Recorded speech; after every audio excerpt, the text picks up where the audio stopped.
Hello, my name's Roisin, and I'm a judgy bitch. Hello friends, and welcome to a new video. I'm sure you have seen these videos everywhere, and of course I jumped on this bandwagon very late. In fact, I have been seeing tier ranking videos all over YouTube for like over a year, and I've really enjoyed watching them, but I could never think of anything that I would want to do a tier ranking video about until Charlotte from Coiny Reads did a tier ranking video about the historical fiction that she read in 2020, and I thought, yes, I'm going to steal that video and put it on my channel. I did tell her beforehand, she is fine with it, and obviously she didn't come up with tier ranking. I don't know where it came from, I believe Korea, but I'm not sure, so I will leave links to things, to the website that I use, to Charlotte's video. Any information I can find about it I will leave in the description so you can check that all out. And I'm just going to rank all of the historical fiction that I read in 2020. I have included in this my historical romances that I have read, and also like fantasy with a historical element. Anything vaguely historical I am including and ranking. So, got my laptop. So, as you can see here, I have made my own tiers. So my top tier is perfection. Anything that I think is just a perfect book that I love absolutely with no problems with it. Then my second tier is good, which is any book that I thought was really good, but is not like my favourite ever. So it's a good book, but I don't love it as much as others. Then my third tier is had potential, which is for a book where either the premise had potential or the writing was good, but the ending let it down. Something that was like, oh, it could have been good or even perfection, but just had some little niggles that I was like, oh, this was so close, but not quite up there with the others. Then we have fun, which is mostly there because of the historical romances that I read, because none of them, like, all of them fulfill the brief that they mean to fill. The way that I enjoy them is different than the way that I enjoy some of the other books on this list, so I've put them into fun. Well, we'll see. Then below that is boring, which is a book that isn't like technically bad, but that is just not my taste, that I just found boring and couldn't get on with. So I've got that. And then I've got not good, which is just bad books, I guess, books that I really didn't like and I didn't even think they had potential to be better or were fun but not, you know, literary. And then at the bottom here, my bottom tier is if I had to burn a book. Obviously, we do not condone book burning here on Sick of Reading, but, you know, if theoretically, hypothetically, you were asking me which books I would burn in a Fahrenheit 451 situation, they would be in this bottom tier. So I've read over 40 historical fiction books last year, so we're going to go through all of them. Okay, so these are in alphabetical order. So the first one is Any Duchess Will Do by Tessa Dare, which is the one where a duke's mother really wants him to get married and says he can pick anyone in this room. He picks the maid, and so that's their relationship, and I'm going to put that one in fun because most of Tessa Dare is really fun, so I'll put that one there. Then we have A Long Petal of the Sea by Isabel Allende, which is set during the Spanish Civil War about this couple and the man's brother who are like fighting in the Civil War against the fascists, and then they flee into France, into a refugee camp, and then they end up in Chile. And it covers like a lot of the second half of the 20th century from this family's perspective and another family that they meet when they get to Chile, their sponsors. And I thought this book was good, but I didn't love it. The writing style I didn't love, and I don't know if that's the translation or if the translation is true to how Allende writes. I'm going to put it in good, not had potential, because I think it was good. I think it fulfilled what it wanted to fulfill. Then we have A Night to Surrender, and that is actually my least favourite Tessa Dare that I read last year, and I'm going to put it in boring. Like, it's not good, but I didn't care. It's about a corporal and a music teacher who have a past, but the music teacher doesn't remember the corporal because she's younger than him, and so she doesn't remember that part of her past. And I found it a bit too angsty for me. I prefer things to be a bit more fun, and I found that one a bit too angsty. Then we have 1,000 Ships by Natalie Haynes, which is a book that I'm primed to love because I have a classics degree and I write poetry that is, I'm working on a poetry collection that is a adaptation of Ovid's Metamorphoses from the perspective of women, and this is the Iliad and a bit of the Odyssey from the perspective of the women who are mentioned in those epic poems, and so it's like a feminist retelling of a classic, which, you know, that's what I love. But Natalie Haynes, well, she does know the classic, like, she is a classicist, she is a scholar, she knows everything really well. I find her dialogue really, really weak and really, it feels like people don't talk like that, and obviously like it can be more stylized because of the setting, but I found it with the Children of Jocasta as well, so I'm going to put it in had potential because I wish her dialogue was better because it just feels so cheesy and unnatural. Then we have another Tessa Dare, A Week to be Wicked, and that's one of my favourites. Definitely put that in fun.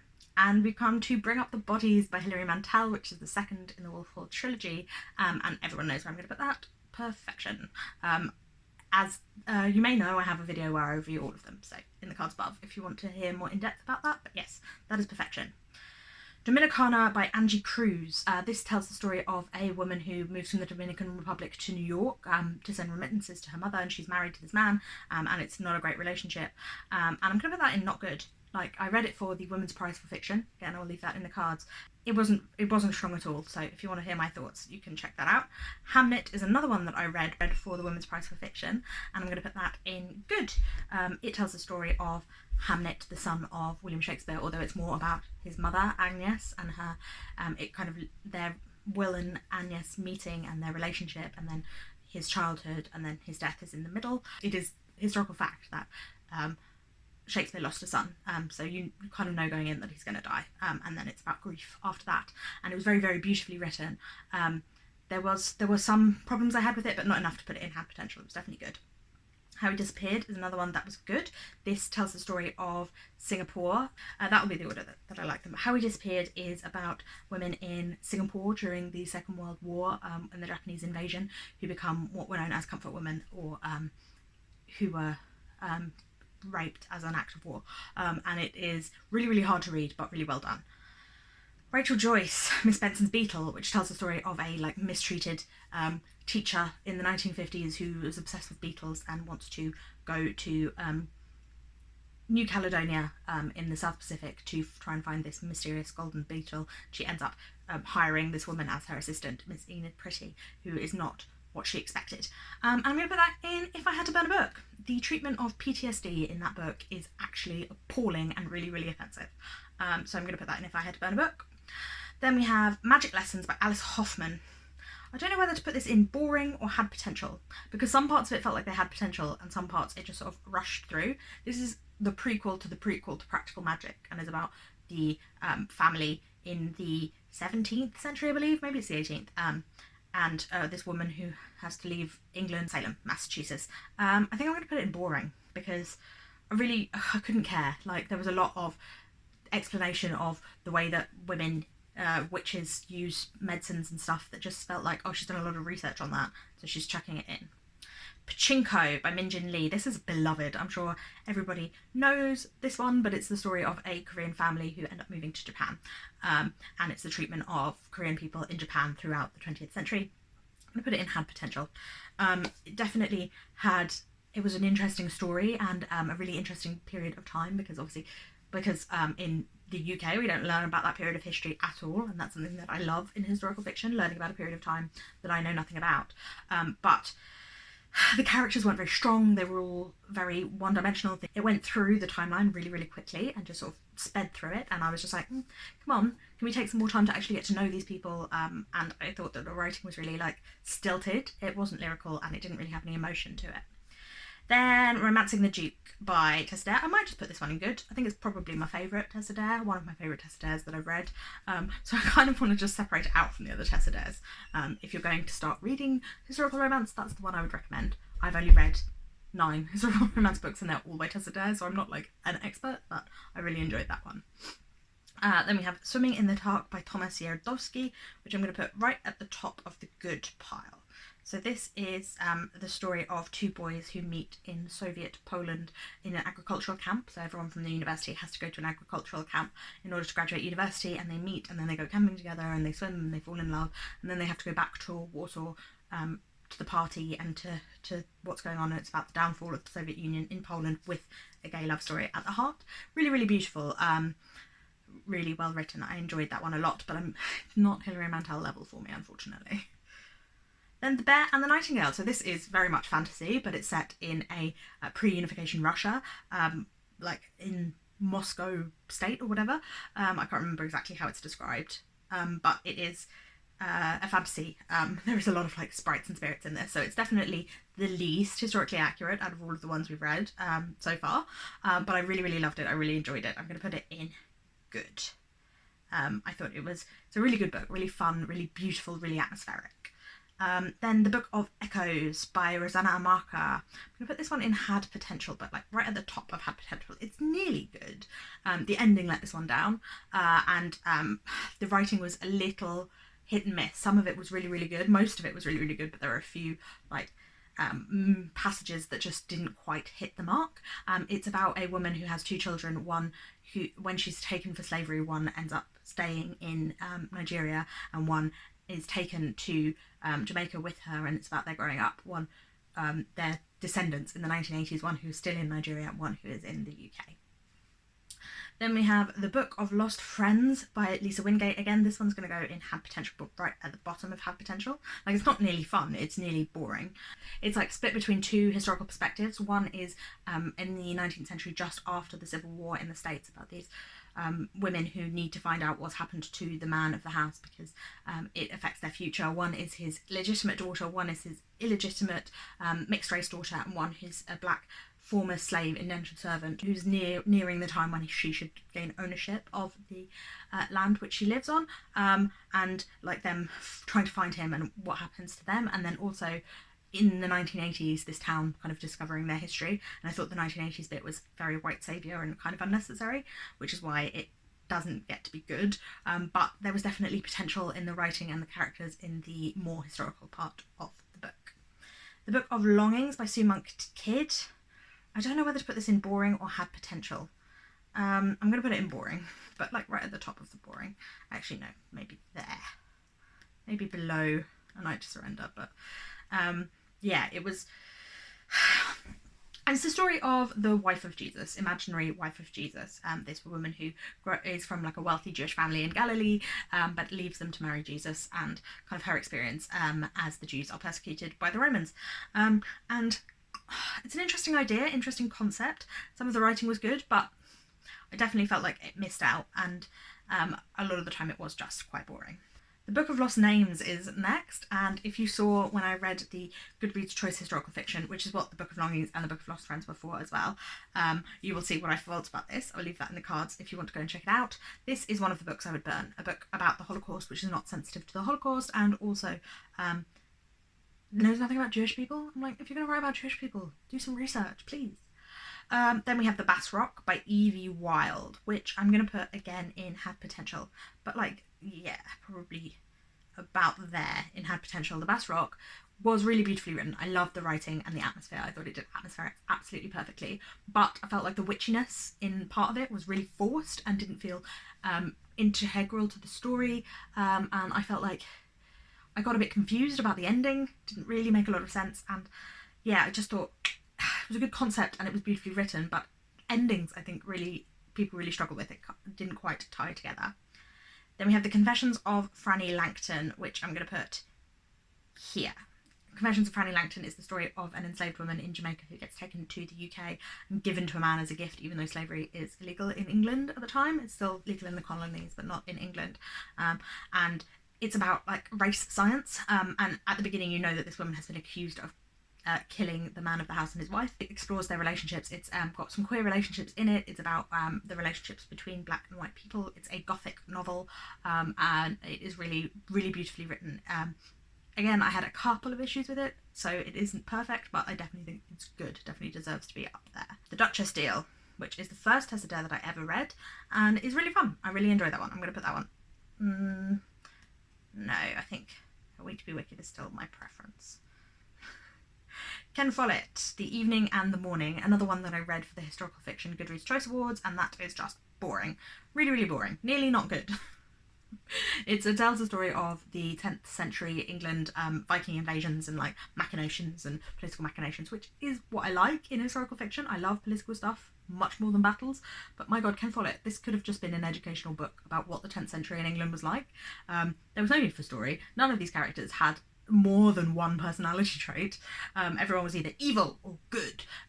yeah, it's very simplistic writing, but a big chunker of a book. If you want to know more about the 9th century and you can, or the 10th century, and you can deal with how boring it is, also doesn't deal with sexual assault very well.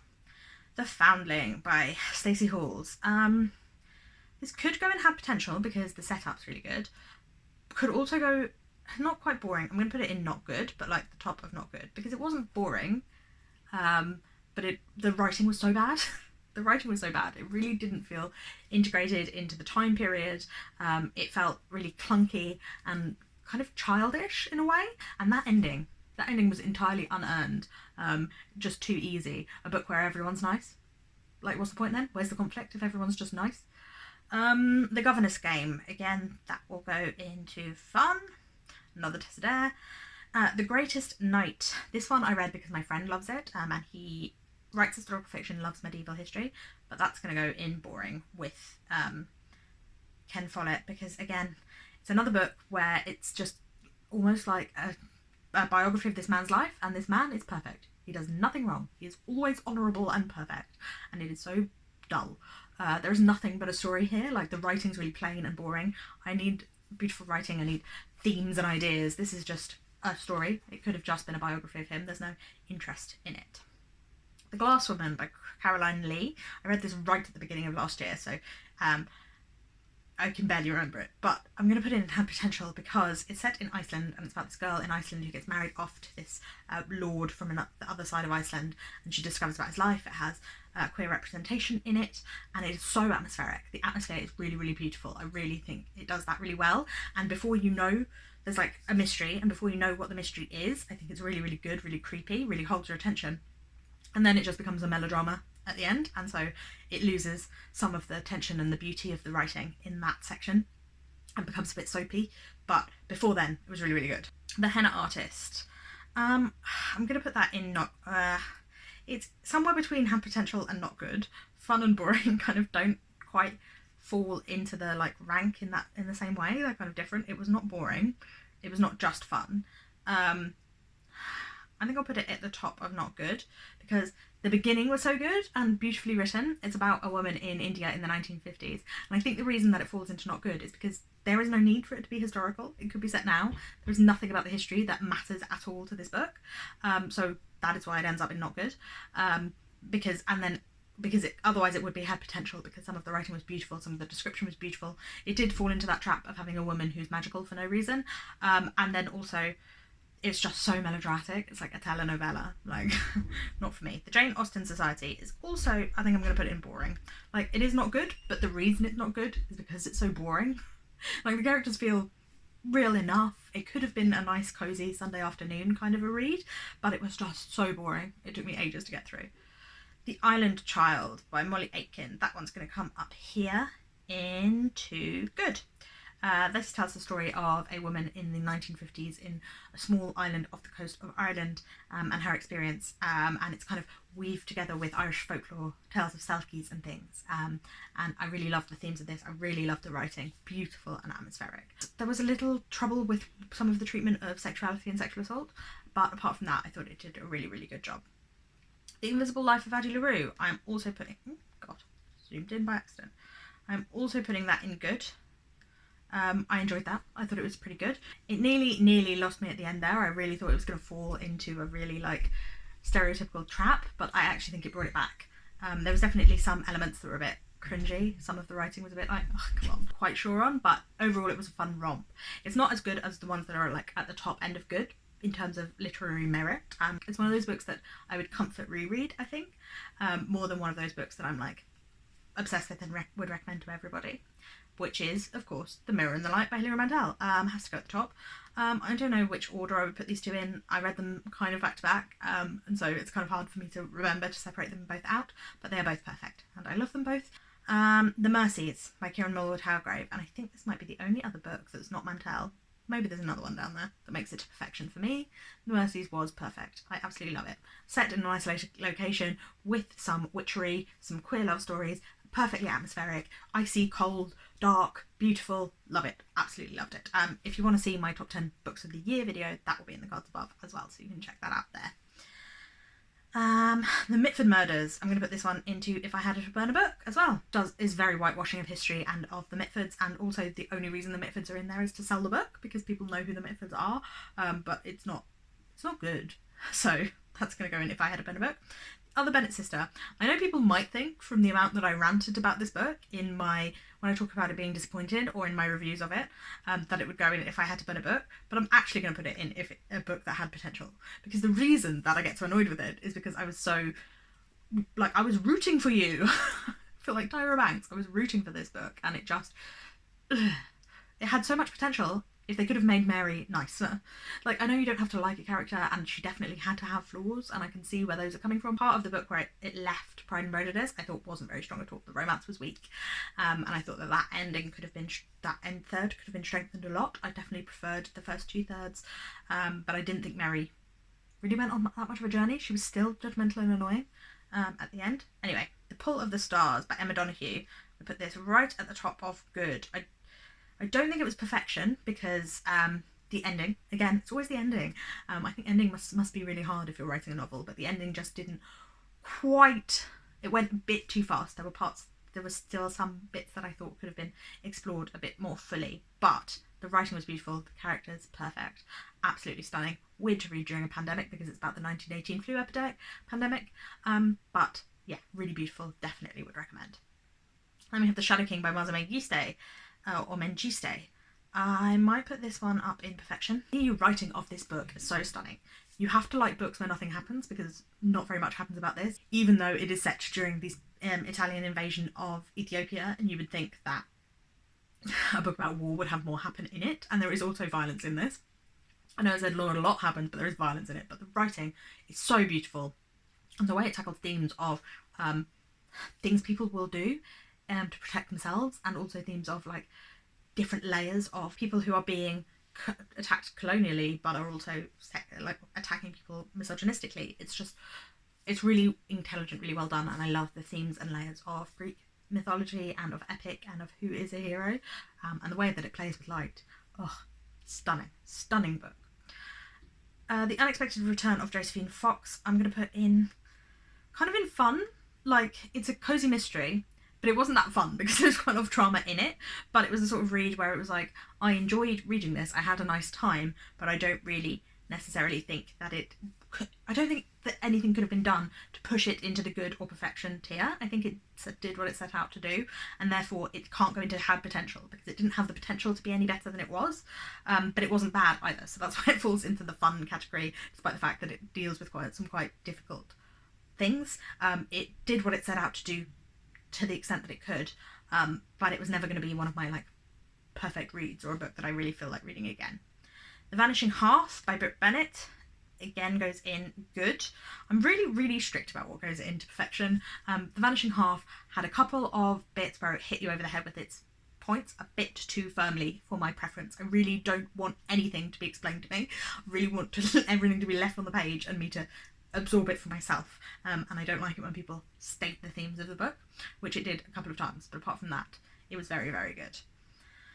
The Watchmaker of Filigostedt is going in fun again. I enjoyed it. There were definitely some problems. It didn't quite hang together perfectly, but for what it was, for some escapism, I thought it was really fun.